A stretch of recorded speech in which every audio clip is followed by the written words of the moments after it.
नमस्कार साथियों, अथर्व एजुकेटर के इस YouTube प्लेटफॉर्म पर एक बार पुनः आपका स्वागत है। दोस्तों, यूपी ट्रिपल एससी वीडियो री एग्ज़ाम के लिए हमारी जीके की सीरीज़ चल रही है, जिसमें हम फिलहाल प्राचीन भारत के इतिहास का अध्ययन कर रहे हैं। सिंधु घाटी की सभ्यता, वैदिक सभ्यता और बौद्ध धर्म के ऊपर हम चर्चा कर चुके हैं। साथ ही हम महाजनपद काल के ऊपर भी लगभग 100 प्रश्नों का अध्ययन कर चुके हैं, यानी 250 प्रश्न अभी तक हम पढ़ चुके हैं। और आज के इस वीडियो लेक्चर में 50 प्रश्न हम जैन धर्म से कवर करेंगे और उसके बाद आपके पास 300 प्रश्नों का जखीरा होगा, जिसमें अभी हमने मौर्य काल और गुप्त काल जैसे बड़े चैप्टर्स को नहीं पढ़ा है। तो हम अच्छे खासे प्रश्नों का अध्ययन करने वाले हैं और प्राचीन भारत के इतिहास से किसी भी तरह का कोई भी प्रश्न आपका इन वीडियो लेक्चर से बाहर नहीं जाएगा, ऐसा मेरा पूरा प्रयास है। तो आप मन लगा करके इन वीडियो लेक्चर्स का अध्ययन कीजिए। चलिए प्रारंभ करता हूं मैं आज का पहला प्रश्न। पर उससे पहले यदि आप चैनल पर नए आए हैं या अभी तक आपने चैनल को सब्सक्राइब नहीं किया है तो प्लीज चैनल को सब्सक्राइब कीजिए और यदि सेशन पसंद आए तो वीडियो को लाइक भी कीजिएगा। चलिए पहला प्रश्न देखते हैं और पहला प्रश्न है, रिक्त स्थान एक जैन पाठ है जिसमें जैन तीर्थंकरों की जीवनी है, विशेष रूप से महावीर और पार्श्वनाथ। यानी आपको बताना है कि वो कौन सा ग्रंथ है जिसमें 24 जैन तीर्थंकर दिए हुए हैं, उनमें से महत्वपूर्ण जैन तीर्थंकरों की जीवनी है। और 23वें जैन तीर्थंकर, ये 23वें जैन तीर्थंकर थे पार्श्वनाथ और 24वें जैन तीर्थंकर थे महावीर। इनकी जीवनी का विशेष रूप से उल्लेख है तो वह जैन ग्रंथ हो जाता है कल्पसूत्र। कल्पसूत्र की जो रचना है वो भद्रबाहु के द्वारा की गई है। भद्रबाहु, देखिए जैन धर्म की दो मुख्य शाखाएं मिलती हैं। एक है श्वेतांबर शाखा। श्वेतांबर शाखा जिनके ऋषि मुनि अपने पूरे शरीर को सफेद वस्त्रों से ढके होते हैं, यहां तक कि वो अपना मुंह भी खुला नहीं छोड़ते। और एक शाखा होती है दिगंबर शाखा, और जो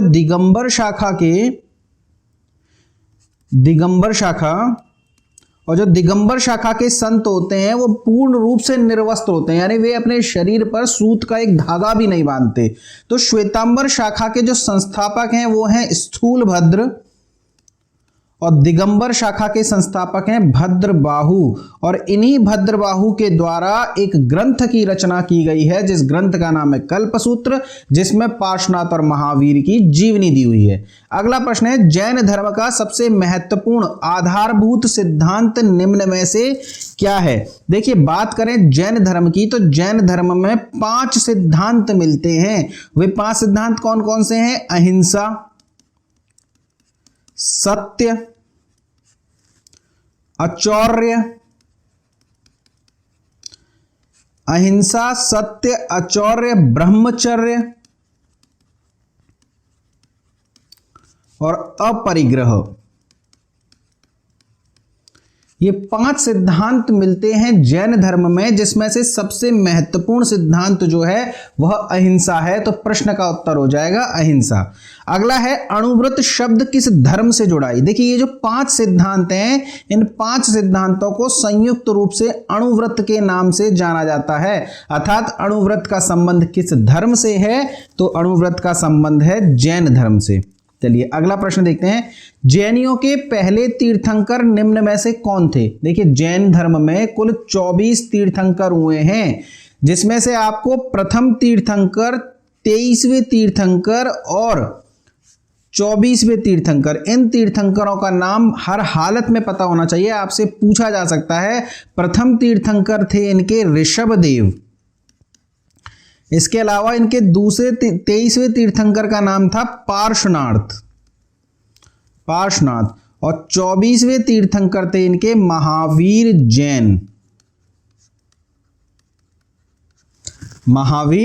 जैन। यदि बात करें ऋषभदेव की तो ऋषभदेव को आदिनाथ या केसरिया नाथ के नाम से भी जाना जाता है।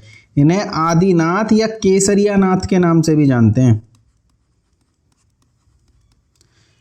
एक बहुत बार एक प्रश्न पूछा जाता है कि इनका जन्म कहां पे हुआ था, यानी ऋषभदेव का जन्म कहां हुआ था। तो इनका जन्म हुआ था अयोध्या में। और ज्ञान प्राप्ति के विषय में भी प्रश्न पूछा जाता है तो इन्हें ज्ञान की प्राप्ति कहां हुई। तो इन्हें ज्ञान की प्राप्ति हुई थी 58वें पर्वत पर। 58वें पर्वत, और 58वें पर्वत या फिर ऑप्शन में कई बार मिलता है कैलाश पर्वत पर। तो ऋषभदेव आदिनाथ ऑप्शन में आ सकता है, केसरिया नाथ आ सकता है। इनका जन्म कहाँ हुआ? अयोध्या में। ज्ञान की प्राप्ति कहाँ हुई? 58वें पर्वत या कैलाशनाथ पर्वत पर। पार्श्वनाथ 23वें तीर्थंकर थे और इनका जन्म कहाँ हुआ? तो इनका जन्म हुआ वाराणसी में। महावीर का जन्म कहाँ हुआ? तो वैशाली के कुंड ग्राम में। अभी हम महावीर का पूरा जीवन परिचय अभी हम देखेंगे, तब मैं वहां पे आपको इनके बारे में सब कुछ नोट कराऊंगा। फिलहाल इस प्रश्न का उत्तर क्या हो जाएगा? तो इस प्रश्न का उत्तर हो जाएगा ऋषभदेव। चलिए अगला है, महावीर की माता निम्न में से कौन थी? यशोदा, अनुजा, त्रिशला या देवनंदी? तो ध्यान रखिएगा, महावीर की जो माता का नाम है वो त्रिशला है। अनुजा उनकी बहन का नाम था, जबकि यशोदा उनकी पत्नी का नाम था। चलिए एक बार इनका जीवन परिचय हम देख लेते हैं। तो हेडिंग लगा लीजिए आप, महावीर का जीवन परिचय।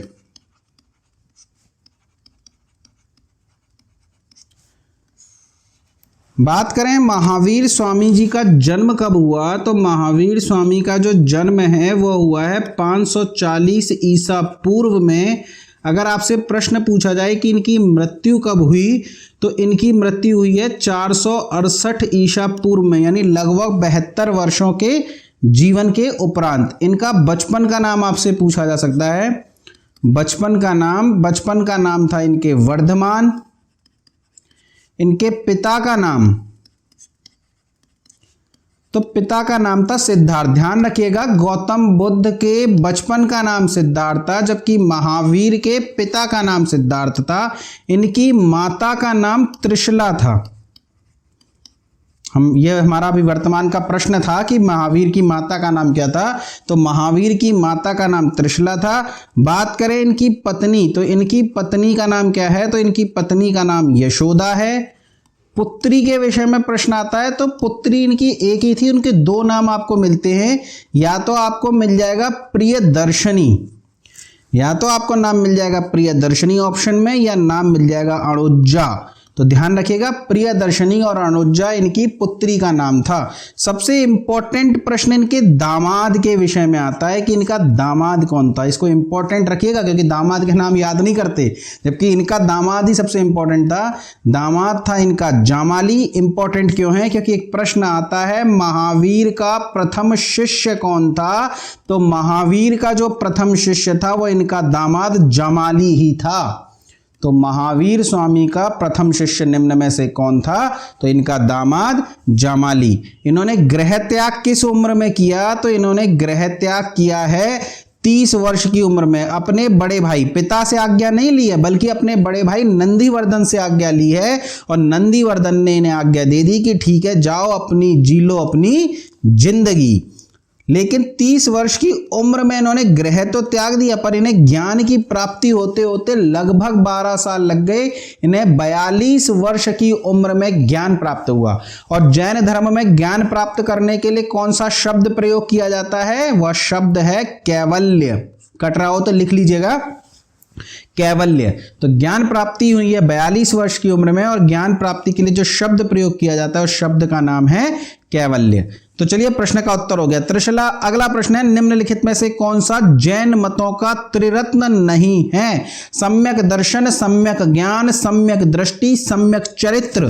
तो इसमें से सम्यक दर्शन, सम्यक ज्ञान और सम्यक चरित्र ये सभी जैन धर्म के त्रिरत्न हैं, जबकि सम्यक दृष्टि बुद्ध के अष्टांगिक मार्गों में से एक है। आपको याद होगा पिछले वीडियो लेक्चर में जब बुद्ध धर्म पर हम चर्चा कर रहे थे, तो बौद्ध धर्म के अष्टांगिक मार्ग भी बताए थे, और वहां में एक भूल गया था, उसका नाम था सम्यक स्मृति।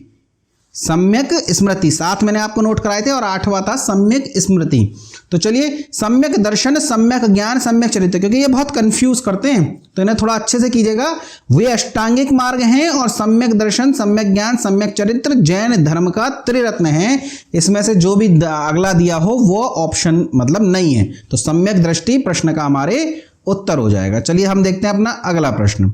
अगला है निम्न में से कौन सा संप्रदाय बौद्ध धर्म का नहीं है। ध्यान रखिएगा, जैन धर्म नहीं पूछ रहा, बौद्ध धर्म पूछ रहा है।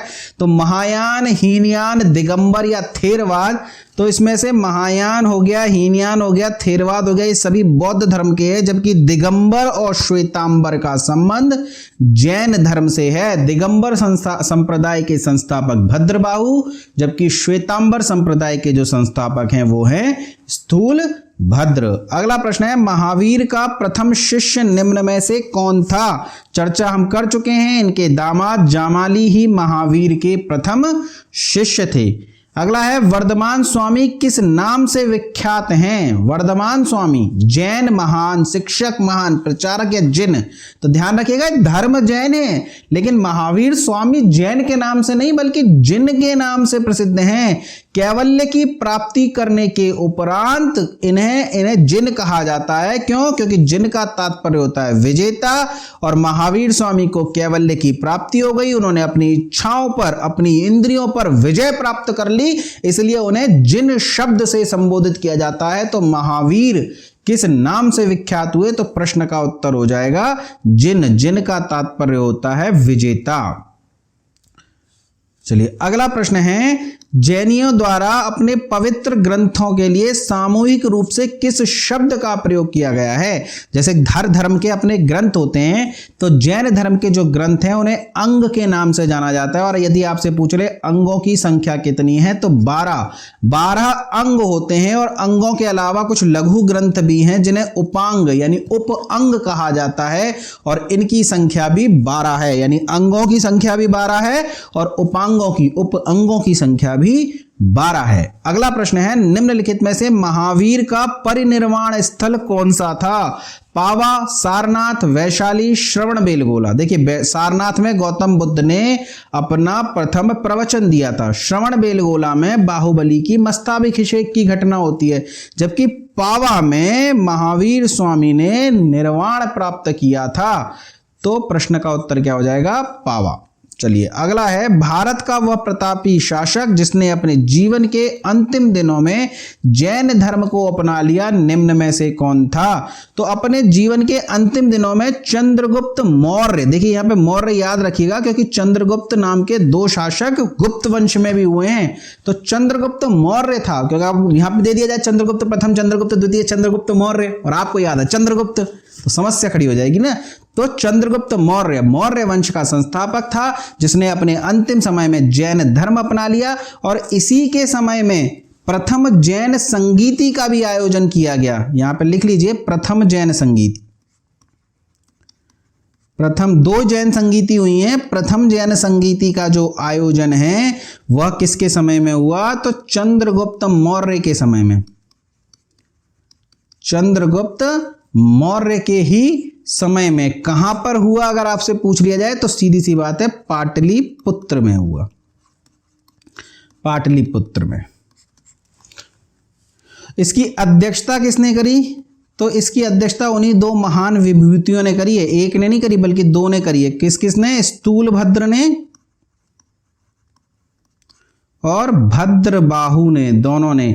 भद्रबाहु जिन्होंने दिगंबर संप्रदाय की स्थापना करी, और स्थूलभद्र जिन्होंने श्वेतांबर संप्रदाय की स्थापना करी। इन दोनों के द्वारा प्रथम जैन संगीति हुई कब है? 300 ईसा पूर्व में। देखिए 300 ईसा पूर्व में।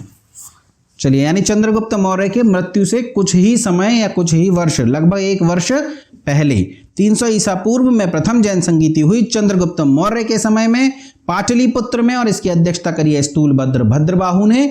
और यहां पर जैन धर्म 2 शाखाओं में बट गया, और वो दोनों शाखाएं कौन कौन सी हैं? श्वेतांबर और दिगंबर। चलिए अगला प्रश्न है बराबर की गुफाओं का प्रयोग किसने आश्रय के रूप में किया। देखिए इन गुफाओं को किसने बनवाया, वैसे तो प्रश्न का उत्तर अशोक हो जाएगा, सभी को पता ही होगा, कई बार पूछा गया है। पर इन गुफाओं के बारे में विस्तार से, कितनी गुफाएं हैं, किस गुफा में क्या है, इन सभी के बारे में विस्तार से चर्चा करेंगे जब हम अशोक को पढ़ेंगे या मौर्य साम्राज्य को पढ़ेंगे। अभी तो आप यहाँ पर ध्यान रखिए धर्म को पढ़ रहे हैं, और किस धर्म से संबंधित हैं, तो ये आजीवकों से संबंधित हैं। आजीवक संप्रदाय जिसकी स्थापना मक्खली गोसाल के द्वारा की गई, उस धर्म के आश्रय के लिए अशोक के द्वारा बराबर की गुफाओं का निर्माण करवाया गया। तो ध्यान रखिएगा, बुद्ध नहीं है, बल्कि प्रश्न का उत्तर हो जाएगा आजीवक। आजीवकों के लिए बराबर की गुफाओं का निर्माण करवाया। कहां पड़ती हैं ये पड़ती हैं बिहार राज्य में। चलिए अगला प्रश्न है, जैन संप्रदाय के प्रथम विभाजन के समय श्वेतांबर संप्रदाय के संस्थापक कौन थे? कई बार बता चुका हूं इस वीडियो में, श्वेतांबर संप्रदाय के संस्थापक थे स्थूलभद्र, जबकि दिगंबर संप्रदाय के संस्थापक थे भद्रबाहु। चलिए अगला है, किस जैन सभा में अंतिम रूप से श्वेतांबर आगम का संपादन हुआ? तो श्वेतांबर का या दिगंबर का, दोनों का संपादन जो हुआ है वो हुआ है प्रथम बौद्ध संगीति में। प्रथम बौद्ध संगीति में। और प्रथम बौद्ध संगीति कहां हुई है? पाटलिपुत्र में हुई है। कब हुई है? 300 ईसा पूर्व में हुई है। शासक कौन है? चंद्रगुप्त मौर्य। अध्यक्षता किसने करी है? स्थूलभद्र और भद्रबाहु ने। क्या हुआ है? जैन धर्म दो शाखाओं में बट गया है। कौन कौन सी? श्वेतांबर और दिगंबर। श्वेतांबर शाखा का संस्थापक कौन है? स्थूलभद्र। दिगंबर शाखा का संस्थापक कौन है?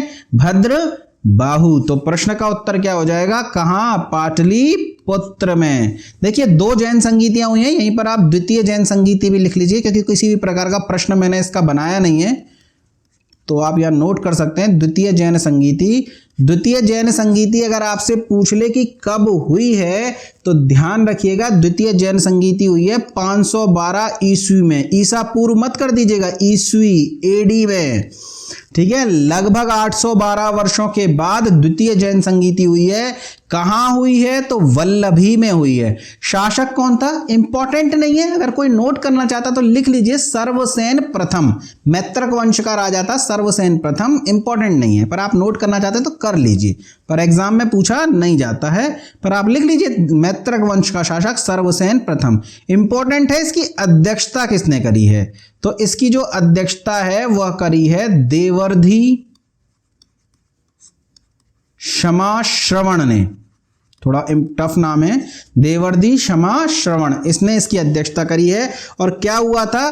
तो जैन धर्म के ग्रंथों का अंतिम रूप से संकलन हुआ था। यहां लिख लीजिए, जैन धर्म के ग्रंथों का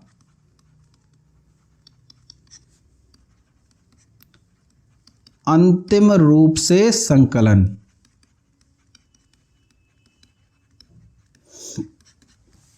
चलिए आगे के प्रश्न देखते हैं।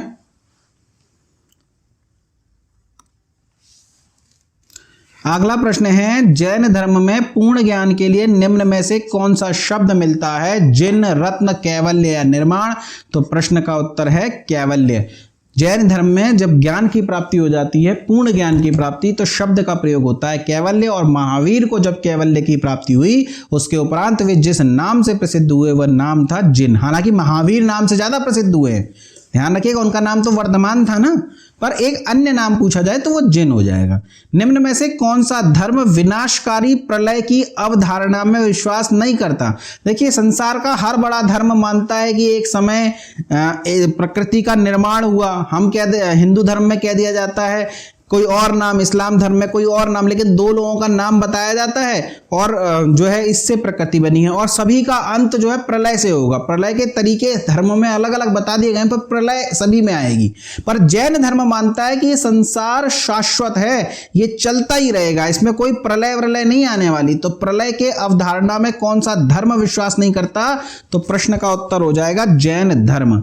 अगला है, जैन तीर्थंकरों के क्रम में अंतिम कौन है? तो 24 जैन तीर्थंकर हुए हैं और 24वें हैं महावीर स्वामी।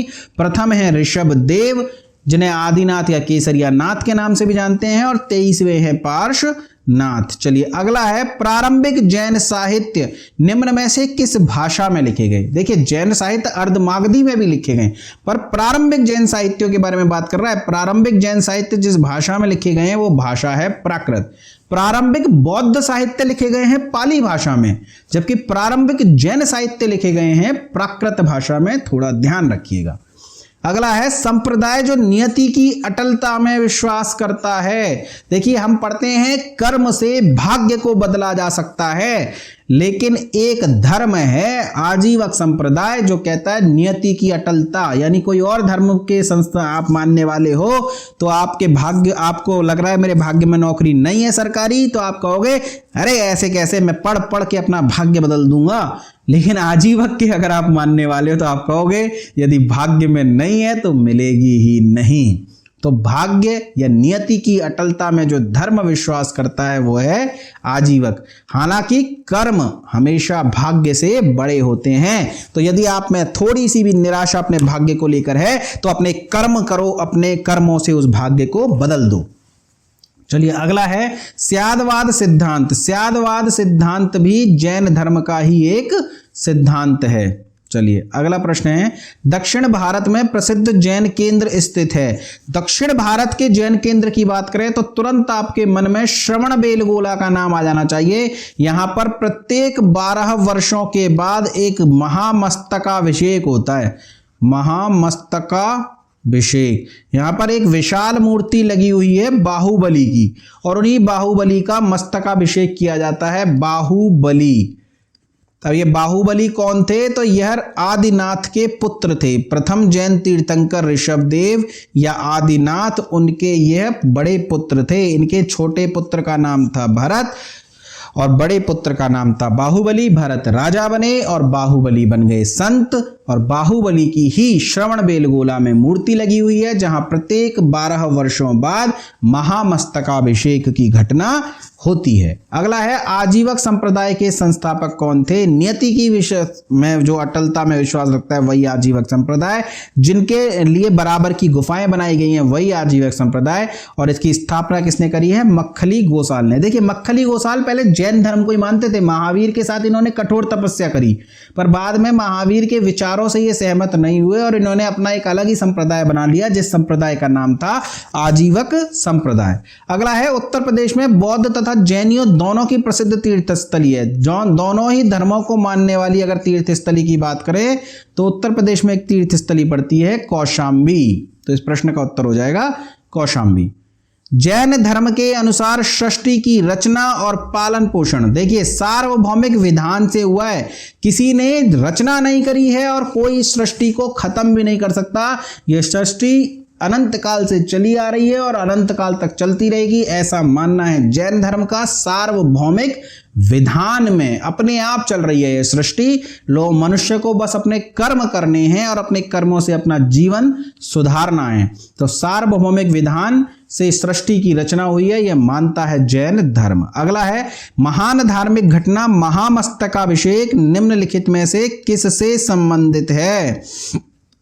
चर्चा हमने करी बाहुबली, आदिनाथ के पुत्र बाहुबली जिनकी मूर्ति है श्रवणबेलगोला कर्नाटक में, और प्रत्येक 12 वर्षों बाद वहां पर महामस्तकाभिषेक की घटना होती है। अगला प्रश्न है श्रवणबेलगोला में गोमतेश्वर। गोमतेश्वर बाहुबली का ही नाम है, बाहुबली जी का ही नाम, एक नाम गोमतेश्वर भी है। तो गोमतेश्वर की विशाल प्रतिमा किसने स्थापित करवाई थी? अगर आपसे पूछ ले तो चामुंड राय के द्वारा श्रवणबेलगोला में गोमतेश्वर की विशाल प्रतिमा स्थापित की गई थी। अगला प्रश्न है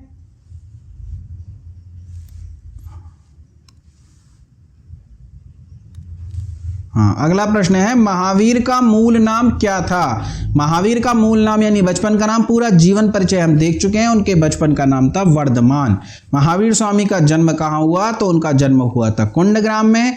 जैन तीर्थंकर पार्श्वनाथ निम्नलिखित स्थानों में किससे संबंधित थे? तो हमने जब चर्चा करी थी ऋषभदेव की, महावीर की और पार्श्वनाथ की, तब आपको बताया था कि ऋषभदेव का जन्म अयोध्या में हुआ है, जबकि 23वें तीर्थंकर पार्श्वनाथ का जो जन्म है वह हुआ है वाराणसी में। अगला प्रश्न हो जाएगा महावीर का जन्म किस क्षत्रिय गोत्र में हुआ? ज्ञात्रक वंश के थे, ज्ञात्रक वंश। और इसी ज्ञात्रक वंश को जात्रक वंश या जांत्रिक वंश भी कहते हैं। शाक्य वंश से संबंधित थे कौन? तो शाक्य वंश से संबंधित थे गौतम बुद्ध। अगला है निम्नलिखित में से कौन सा स्थल पार्श्वनाथ से संबद्ध होने के कारण जैन सिद्ध क्षेत्र माना जाता है? तो प्रश्न का उत्तर हो जाएगा सम्मेद शिखर। अगला है निम्नलिखित में से कौन सबसे पूर्वकालिक ग्रंथ कहलाता है, यानी सबसे पहले का ग्रंथ? तो देखिए 12 अंग 12 उपांग, ये तो सम्मिलित ग्रंथ है। यहां आपसे पूछ रहा है ग्रंथ का, पर्टिकुलर ग्रंथ का नाम, तो उस ग्रंथ का नाम हो जाएगा 14 पूर्व। चलिए अगला प्रश्न है, निम्न में से कौन सा जैन धर्म का सिद्धांत है? तो स्यादवाद भी जैन धर्म का सिद्धांत है, अनेकांतवाद भी जैन धर्म का सिद्धांत है। तो प्रश्न का उत्तर हो जाएगा उपरोक्त दोनों।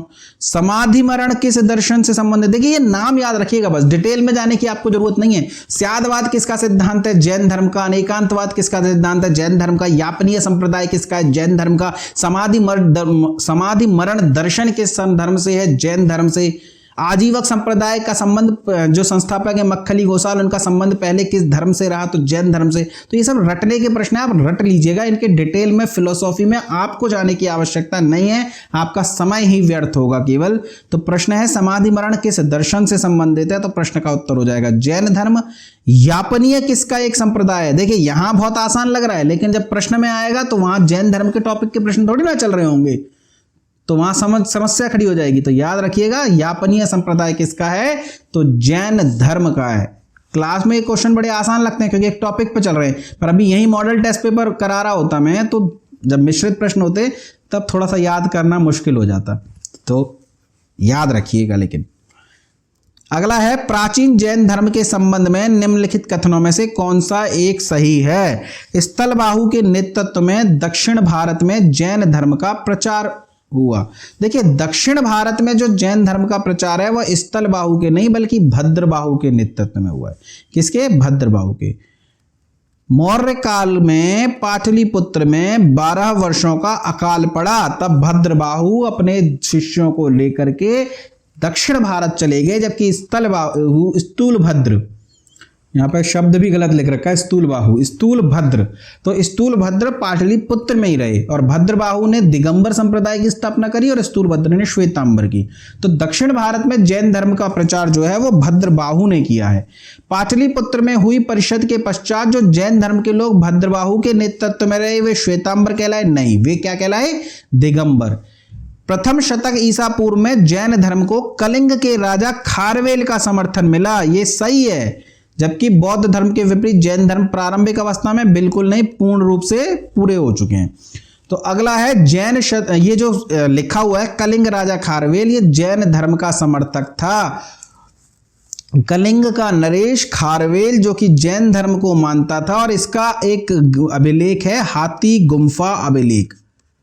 हाथी गुम्फा अभिलेख। और ये जो हाथी गुम्फा अभिलेख है ये जैन धर्म के बारे में जानकारी देने वाला भारत का प्राचीनतम अभिलेख है। जैन धर्म के बारे में जानकारी देने वाला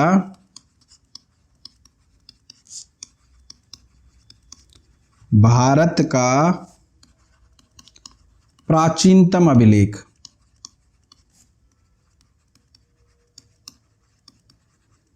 तो ध्यान रखिएगा हाथी गुम्फा अभिलेख। अब चलिए कुछ हिंदू धर्म से संबंधित प्रश्नों को कर लेते हैं फटाफट से, केवल याद करने वाले हैं। रामायण के किस कांड में राम और हनुमान की पहली भेंट का वर्णन है? तो सुंदरकांड मत कर दीजिएगा, सुंदरकांड से पहले किष्किंधा कांड आता है और उसी किष्किंधा कांड में राम जी और हनुमान जी की पहली बार भेंट हुई है।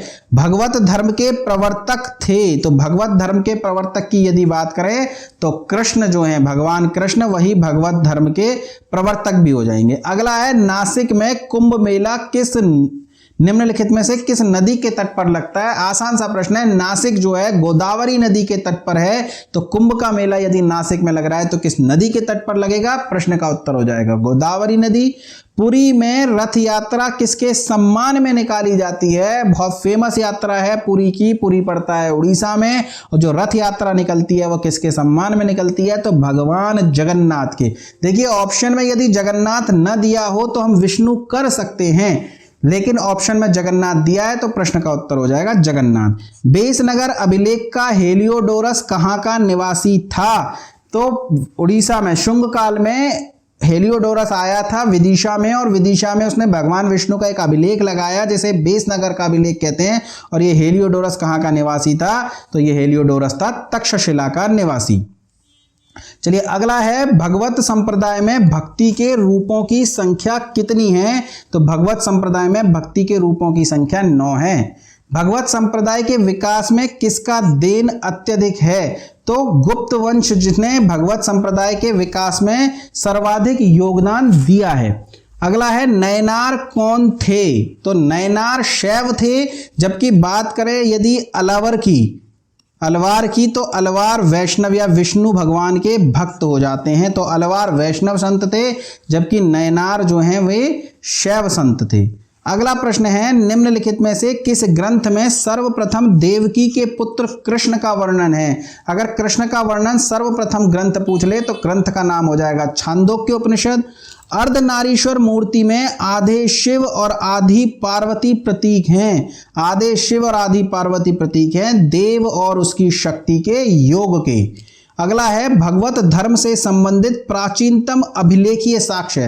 देखिए पुस्तकें कई मिली हैं, लेकिन अभिलेख के रूप में यदि भगवत धर्म का कोई साक्ष्य प्राचीनतम है तो वह हेलियोडोरस का बेसनगर अभिलेख है, जो कि शुंग काल में लगाया गया था, पुष्यमित्र शुंग के समय में। चलिए अगला है, निम्नलिखित में से वह प्राचीनतम स्थल कौन सा है जहां 60,000 मुनियों ने संपूर्ण महाभारत का वाचन किया? तो 60,000 मुनियों ने महाभारत का वाचन किया था नैमिषारण्य में, और यह नैमिषारण्य पड़ता है उत्तर प्रदेश के सीतापुर जिले में या सीतापुर जनपद में। तो सीतापुर जिले में और किसके? उत्तर प्रदेश के नैमिषारण्य। अगला है, निम्नलिखित में से कौन प्रस्थान त्रयी का भाग नहीं है? देखिए वेदों के समय में मैंने आपको वेद त्रयी पढ़ाया था कि अथर्ववेद वेद त्रयी का भाग नहीं है। उसी प्रकार वैष्णव धर्म में एक प्रस्थान त्रयी है, भगवत गीता ब्रह्मसूत्र उपनिषद प्रस्थान त्रयी के भाग है, जबकि भागवत प्रस्थान त्रयी का भाग नहीं है। तो दोस्तों ये थे जैन धर्म और हिंदू धर्म से जुड़े हुए लगभग 50 प्रश्न। इन्हें आप अच्छे से कीजिएगा, कोई ना कोई प्रश्न आपको सीधे आपके एग्जाम में देखने को मिलेगा। पर थोड़ा चैनल को सब्सक्राइब कर दो, थोड़ा सा वीडियो लाइक कर दो, मुझे भी कुछ मोटिवेशन मिल जाए दोस्तों, और मैं और मेहनत के साथ आपके साथ जुड़ जाऊं, आप मुझसे जुड़ सकें। तो चलिए पढ़ते रहिए, मस्त रहिए, चैनल को शेयर सब्सक्राइब करते रहिए। धन्यवाद दोस्तों।